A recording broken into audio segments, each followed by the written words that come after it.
di dalam kedalaman neshama.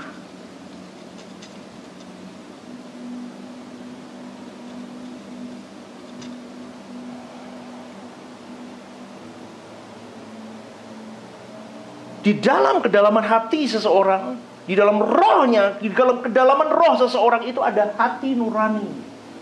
Dan ketika bayi itu lahir, jiwanya belum utuh, nuraninya juga belum terbentuk, saudaraku. Karena nesyamah ini atau roh ini adalah rumah untuk hati nurani ini. Nesyamah ini menunjuk kepada tadi yang saya katakan, ada kolerasinya dengan nurani. Ini nanti kesadaran seseorang. Nah nanti lanjutlah ya. Ketika seseorang baru lahir, roh atau nesyamahnya itu belum berkualitas. Tidak ada kualitasnya sama sekali. Dia belum ada isinya. Dia baru lahir, dia belum ada isinya, saudaraku. Sama sekali. Karena hati nuraninya memang belum terbentuk sama sekali. Perjalanan waktu dia mulai tumbuh, ya, mulai 4 bulan, 5 bulan, 1 tahun, 2 tahun, 3 tahun, 15 tahun, 20 tahun. Perjalanan waktu terus. Usia manusia bertambah, pengalaman-pengalaman hidup mulai ada dalam hidupnya. Didikan demi didikan, pendidikan, aturan-aturan yang dia lihat, apa yang dia nikmati hari-hari hidup, apa yang dia dengar, apa yang dia lihat, terus. Itu jiwanya lama-lama menjadi lengkap. Dia lihat, dia belajar sesuatu, dia menimbang sesuatu. Jiwanya menjadi lengkap. Akhirnya dia punya kesadaran di sini. Kalau dalam bahasa Jawa, saya sering ngomong sama anak-anak kalau masih kecil, durung dolor. Ini orang Semarang tahu tuh, kalau saya ngomong durung dolor, paham tuh. Lah ini belum punya kesadaran, belum paham dia. Tapi perjalanan waktu buat orang ini punya kesadaran. Maka jiwanya mulai dapat isian. Ya tadi itu, dari apa yang dia lihat, dia sekolah di mana, lingkungannya gimana. Akhirnya menjadikan dia punya kesadaran. Dari kesadaran ini, saudaraku, jiwa ini mulai menyerap segala sesuatunya melalui jendela jiwanya. Di sini ada jendela jiwa. Dia mulai serap dengan kesadarannya. Dia mulai punya pakeman hidup. Dia mulai punya standar hidup. Itu yang akan menjadi kesadarannya. Dan dia mulai menyerap apa yang dia serap melalui panca inderanya. Matanya, melalui telinganya, dia mulai serap semuanya. Dan dia akan memasukkan apa yang dimasukkan, terbanyak masukan ini. Asupan apa yang dimasukkan di dalam kesadarannya ini, itu yang akan mewarnai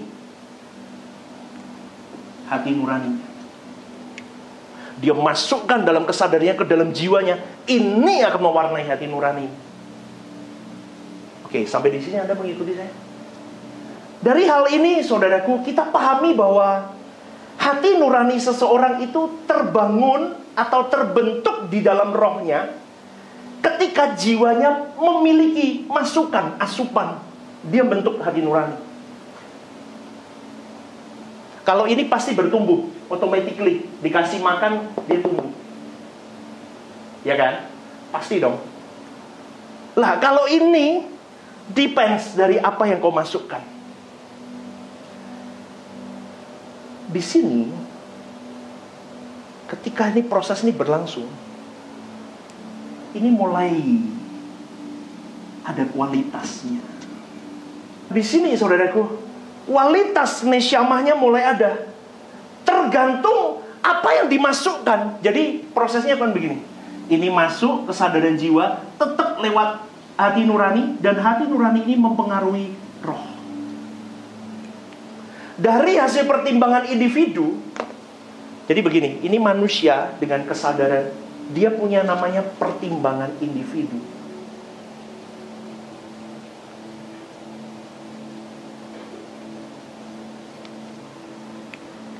Bagus, jelek, jahat, nggak jahat, cantik, nggak, ganteng, nggak, bermoral, nggak. Itu semua pertimbangan individu. dari hasil pertimbangan individu yang paling banyak dimasukkan ke dalam neshama-nya melalui jiwa itu akan membentuk. Oh, berarti saya kualik, saudara. Ini dulu masuk ke sini, baru ke sini. Masuk ke roh, baru ke hati nurani. Akan membentuk hati nurani melalui rohnya. Jadi hasil pertimbangan individu ini adalah apa yang dipandang baik, buruk, indah, tidak indah, menguntungkan, merugikan, dan lain sebagainya. Tentu yang dimasukkan ke dalam neshamanya pasti orang-orang di dalam pertimbangan individu adalah yang menurutnya positif di mata dia. Lah, positifnya orang itu pribadi lepas pribadi beda. Anak-anak yang belum punya pendirian karena mindsetnya atau pola berpikirnya belum terbentuk dengan sempurna, lingkungan pertama yang mewarnai jiwa mereka itu adalah orang terdekatnya, yaitu orang tua. Ketika masih kanak-kanak, pertimbangannya belum kokoh, cita rasanya belum sempurna, belum permanen. Tetapi beranjaknya usia, mereka sudah mulai punya pattern. Lingkungan pendidikan itu mempengaruhi, pergaulan mempengaruhi, media internet, TikTok, semua itu mempengaruhi. Itu masukkan asupan jiwamu. Terus semakin dewasa, semakin tua, pola berpikir seseorang semakin permanen sampai tidak bisa diubah lagi. Hati-hati loh, makanya anak-anak itu dimasukin sosial media apa itu, ini masukkan jiwanya semua. Dari hal itu terjadi proses pembentukan nurani seseorang. Terus ini berproses 24 jam 7 hari ini berproses. Menentukan kualitas, dan kualitas ini menentukan nurani. Nurani merupakan inti kehidupan seseorang, saudaraku. Dengar baik-baik. Sebab kualitas manusia itu terdapat pada nuraninya. Amin, saudaraku. Kualitas seseorang itu terdapat pada nuraninya nanti. Ini proses pengerjaannya dan endingnya keluar di hati nurani ini. Nurani seseorang terekspresi nanti. Ini hasilnya dari kelakuannya. Jadi ini prosesnya, masukkan proses menghasilkan kualitas, lari ke sini, ini hasilnya kelihatan dari kelakuannya. Jadi kalau yang selalu diterima oleh jiwa, masukannya ini adalah kebenaran, terus tiap hari kebenaran, dia berjuang hidup benar terus karena kebenaran itu yang mengekang atau memenjarakan dia. Maka saudaraku, nuraninya automatically baik. Tetapi kalau yang dimasukkan di dalam jiwanya sesuatu yang bukan kebenaran, terus diasup sama oleh dia, tidak kebenaran itu terus diasup, maka saudaraku, nuraninya rusak. Ini terbangun dari perjalanan waktu, dan ini selesai ketika engkau menghembuskan nafasmu terakhir. Jadi jangan pernah berkata, oh, ini bukan sebuah perjuangan. Ini loh perjuangan kita sebetulnya. Ketika engkau menggarap keselamatanmu, kau harus tahu ini. Karena quality of your neshama itu akan menghasilkan the quality of your hati nurani. Hati nuranimu akan ekspresi di kelakuanmu. Kelakuanmu baik atau tidak depends dari hati nuranimu. Jadi ini butuh waktu panjang, saudaraku. Makanya jangan pernah Anda dalam waktu panjang menerima asupan yang tidak baik. Makanya saya kadang, saudaraku, saya tidak mau berada di komunitas-komunitas yang isinya utrek terus. Tahu utrek? Ribut terus. Kuekian terus. Saya lebih baik move. Kenapa? Itu memasukkan sesuatu ke jiwa saya. Saya nggak tahan, saudaraku. Ribut terus. Sedikit geger, ribut, masalah, berantem, ini, itu. Tak kuat. Nuraniku bisa rusak. Makanya kadang ada kita atau anak-anak kita yang remaja, kalau orang tuanya ribut terus, kelakuannya bisa ekstrim. Kadang bisa marah-marah nggak karuan. Betul nggak saudaraku? Karena apa yang dimasukkan di dalam dirinya, sesuatu yang dia pandang tiap hari begini. Waduh, rohnya kering, nesyamahnya rusak, tidak berkualitas, nuraninya pun rusak. Hasilnya nggak karuan, saudara. Bapak Ibu situ bisa lihat? Bisa ya? Oke, kita lanjut. Oke, sampai di sini mengikuti saudaraku. Oke. Nurani itu, hati nurani itu apa sih? Begini saudaraku, dengar baik-baik. Artinya adalah suatu dorongan keinsyafan batin yang dimiliki seseorang untuk mengontrol sikap atau kelakuan seseorang dan yang menggerakkannya dalam mengambil keputusan. Itulah hati nurani. Saya ulang sekali lagi. Hati nurani adalah suatu dorongan keinsyafan batin yang dimiliki seseorang untuk mengontrol sikap atau perilaku seseorang dan yang menggerakkannya dalam mengambil keputusan. Jadi setiap kali seorang mengambil keputusan pasti berdasarkan keinsyafan batinnya. Dengan demikian, nurani menunjukkan adanya kemampuan khas yang ada pada manusia dari fenomena moralnya untuk menimbang, mengukur, untuk mengambil keputusan. Di sini ini pertimbangan pilihan itu di sini, saudara. Ini ada kesadaran penuh di sini, keinsyafan batin di sini. Jadi di dalam pertemuan-pertemuan hidup, engkau bertemu dengan problematika hidup, engkau harus memilih A, B, A, B, A, B, A, B. Ini, dengan keinsyafan batin. Maka pilihanmu akan berkualitas kalau nuranimu berkualitas. Lah ini yang jadi masalah. Makanya kadang saya kalau sudah ngerti begini ya, Anda akan ketawa kalau ada orang ngomong, saya pencinta suara kebenaran. Tapi kelakuannya, mulutnya, tindak tanduknya tidak menunjukkan suara kebenaran. Simple kok, saudaraku. Kan dimasukkan di sini SK. Suara kebenaran kan? Seharusnya kalau Anda menyerap suara kebenaran dengan 3 pilar yang kuat ini, Anda ditelanjangi total, Anda dibetulkan. Makanya saudaraku, kelakuanmu ditunjukkan. Kalau engkau berkata, aku pencinta suara kebenaran.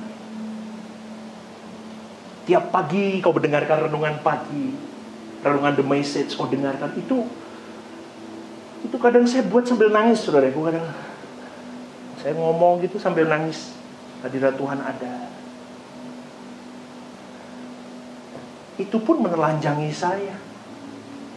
Aturan inimu berkualitas. Nesyamahmu kalau kau benar.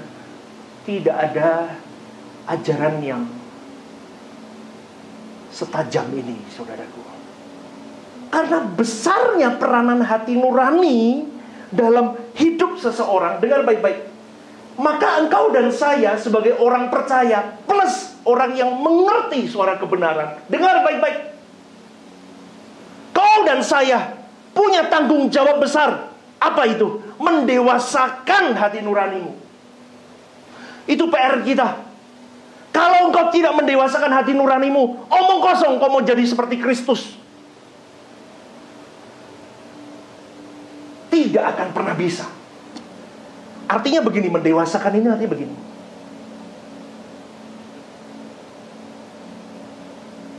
Kau akan terus berjuang menginsyafkan batinmu sampai batinmu itu berkualitas tinggi seperti Tuhan itu sendiri. Makanya kalau yang lalu-lalu saya nulis-tulis di sini di PA maupun di ibadah waktu Roma 8 itu saya jelaskan ada roh Allah, roh manusia, roh Kristus. Di dalam Roma 8 itu saya jabarkan roh Yesus. Itu sebetulnya begini, saudaraku. Bagaimana engkau dan saya, nanti di ibadah 2 saya akan jelaskan, itu ada kolerasinya dengan Roma 8 itu. Sampai terciptanya roh itu. Hidup di dalam tuntunan roh. Lah ini. Tapi nanti ibadah 2. Itu ada kolerasinya. Makanya nanti kalau yang gak ribet-ribet banget, gak ada acara, ikut ibadah 2. Daripada di rumah nonton drama Korea, dengerin ini. Belajar. Ya, lu pastor tapi aku mau lapar, mau makan, bentar, makan, gak apa-apa, super penyet. Tapi jangan lupa pastornya juga belum makan. Ya, oke. Ya, jadi ini saudaraku, kalau keinsyafan batin seseorang jadi dewasa, artinya begini, dia akan berkualitas. Ini nanti nesyamanya, dia akan berkualitas. Dia akan mengubah sampai di titik dia mengenakan cara berpikir Allah, cara berperasaan Allah. Dan itu semua hasil dari nurani yang terus dibentuk dan menghasilkan. Oh nanti ini PR, ya udah nggak apa-apa lah. Menghasilkan hidup dituntun oleh roh. Dan hidup dituntun oleh roh ini akan menghasilkan kelakuan seperti Tuhan itu sendiri. Wah, ini susah. Maka segala tindakan akan selalu sesuai dengan pikiran dan perasaan Allah. Itu maksudnya. Sampai di titik orang berkelakuan begitu terus. Dia bermoral Allah itu sendiri. Makanya dia baru layak disebut Kristen. To be like Christ. Oke, jadi ini semua adalah tujuan dari keselamatan. End up-nya dari kelakuan ini adalah, jangan dibalik ini, salvation.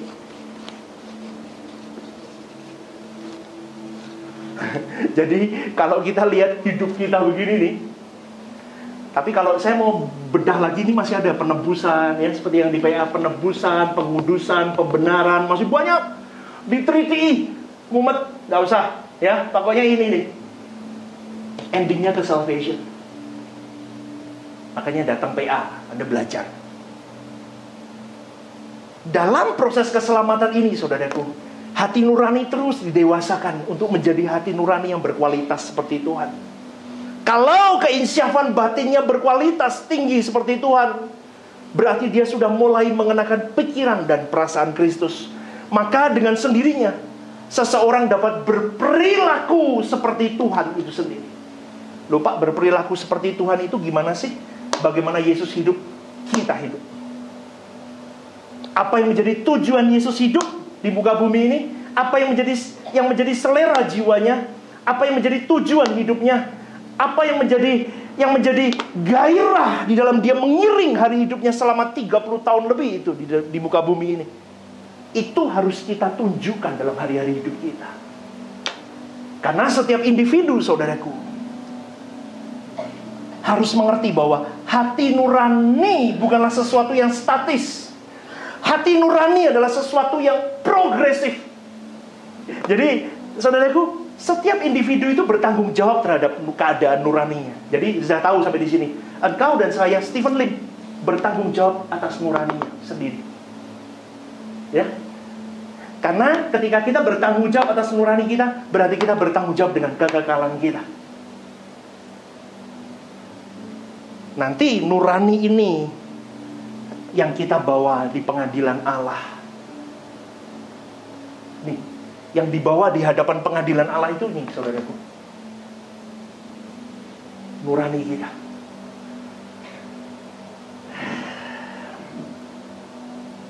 Lingkunganmu dilihat, teman-temanmu, pergaulanmu dilihat. Amin, saudaraku. Jangan jadi tempat tong sampah. Jangan jadi tempat di mana gosip dan semua kejahatan, keburukan berlangsung. Makanya saya tadi ketika doa bersama di belakang sana dengan para pelayan Tuhan pagi hari ini, saya ngomong begini. Kau datang ke tempat ini dengan berbagai persoalan hidup. Kau hidup di dalam penuh tantangan demi tantangan. Kadang orang datang ke sini pun dengan banyak beban yang dia pikul. Kadang disalahpahami, dikhianati, dan banyak lagi lainnya. Tetapi satu hal, saudaraku, kalau asupanmu baik, nuranimu jadi baik karena nesyamah itu berkualitas. Maka orang yang dijahati sekalipun, disalahpahami sekalipun, dia tidak akan menghasilkan kelakuan yang menjadikan dia jadi orang jahat. Betul nggak saudaraku? Betul nggak? Lah ini, makanya saya ngomong tanggung jawab loh. Dan bagaimana Tuhan meletakkan atau menilai engkau dan saya berkualitas atau tidak nuranimu? Pasti melalui pencobaan demi pencobaan hidup. Lah ketika Anda mengalami pencobaan dan pencobaan hidup, maka hati-hati, jaga hati nuranimu, bangun hati nuranimu untuk tetap berkualitas di pemandangan Allah. Nurani, saudaraku, memiliki warna dari apa yang diterima oleh jiwa dan lingkungannya ini. Hati-hati, kuasa kegelapan tidak akan pernah tinggal diam. Dia tidak akan pernah mengizinkan manusia memiliki hati nurani yang baik, yang bisa berkualitas di pemandangan Allah. Tidak, ini proyek setan menghancurkan di sini, saudara. Dia remukkan hati nuranimu.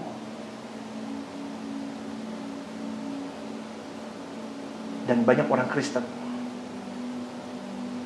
yang tidak berhasil sampai dia meninggal dunia, dia menutup mata. Dia tidak membangun hati nuraninya dengan baik. Bahkan pendeta seperti saya.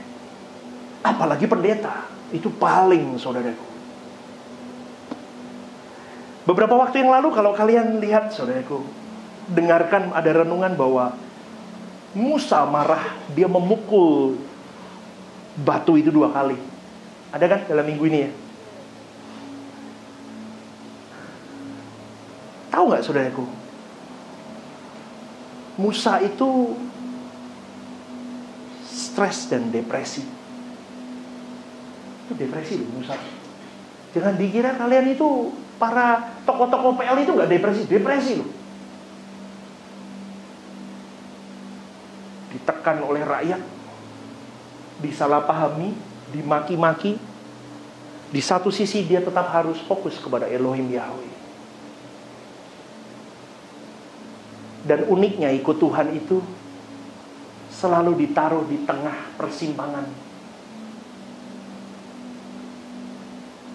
Dan itu mengukur kelakuanmu.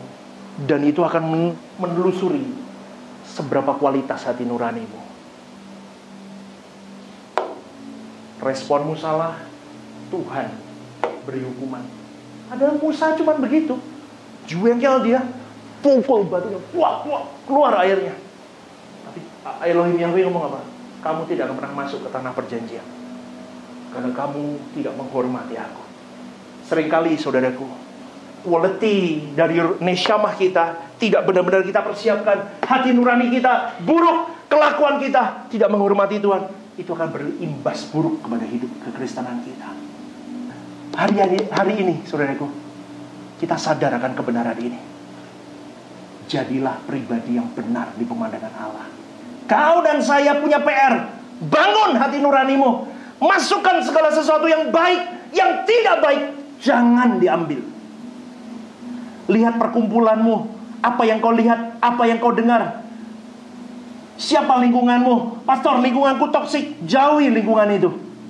Tinggalkan. Loh, tapi aku gak punya teman. It's okay, kau punya Tuhan. Apa yang kau takutkan? Kalau kau mau punya quality hati nurani yang istimewa di hadapan Allah, maka ini harus menjadi satu paket proses yang tidak bisa didegradasi atau dikurangi dari satu bagiannya. Semuanya harus berkualitas. Amin, saudaraku. Anda mengikuti saya sampai di sini? Diberkati Tuhan. Berikan tepuk tangan yang terbaik. Yuk bagi berdiri. Kita persiapkan hati kita untuk masuk dalam perjamuan kudus.